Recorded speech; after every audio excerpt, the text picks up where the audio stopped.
The Polymer Alliance Zone gave the Wood County Commissioners a progress report today and brought some news about new developments.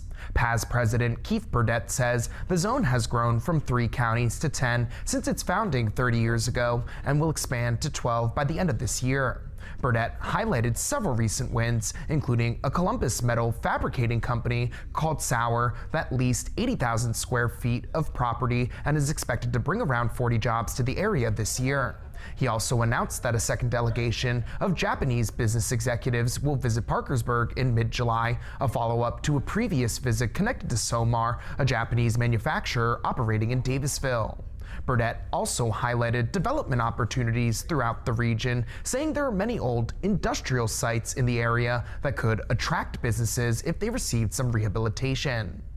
There are a lot of potentially good industrial properties, including in this county, that have simply aged out. They have become so old and so they lack so much maintenance that they've fallen out of favor with everybody, but they have potential.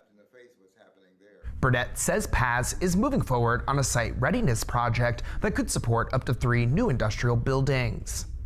The Wood County Commissioners also discussed their plans to add a dedicated security officer to the county courthouse. Sheriff Rick Woodyard and Director of Court Services Gerald Sassy told the Commissioners they've selected bailiff Carter Agnew for this role.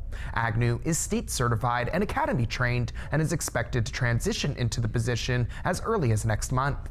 He'll patrol the building, interact with the public, and coordinate with other offices using a new radio communication system still being finalized. Sassy says Agnew will take an active approach to the security position. We're going to set up a desk out there that will be available, but he is under the understanding that it is not a stationary post. His responsibility is this building, through the building. Assessor John Kelly says a recent incident at the courthouse made clear the position couldn't wait. Kelly said he'd contribute 25% of the cost from his office's budget. Funding is secured through the end of the fiscal year, with the Commissioners needing to address the ongoing costs starting in July.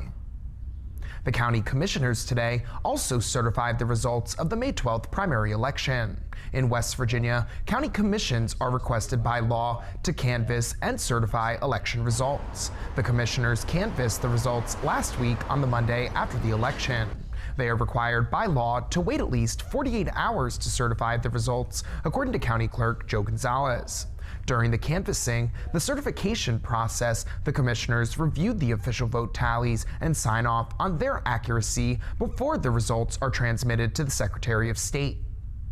The state of West Virginia have carefully and impartially examined the returns of the primary election held in the said county on May 12th, 2026, do hereby certify that in the said county of district and said election on the official ballot. Today's certification clears the way for primary winners to move forward as their party's official nominees heading into the November general election.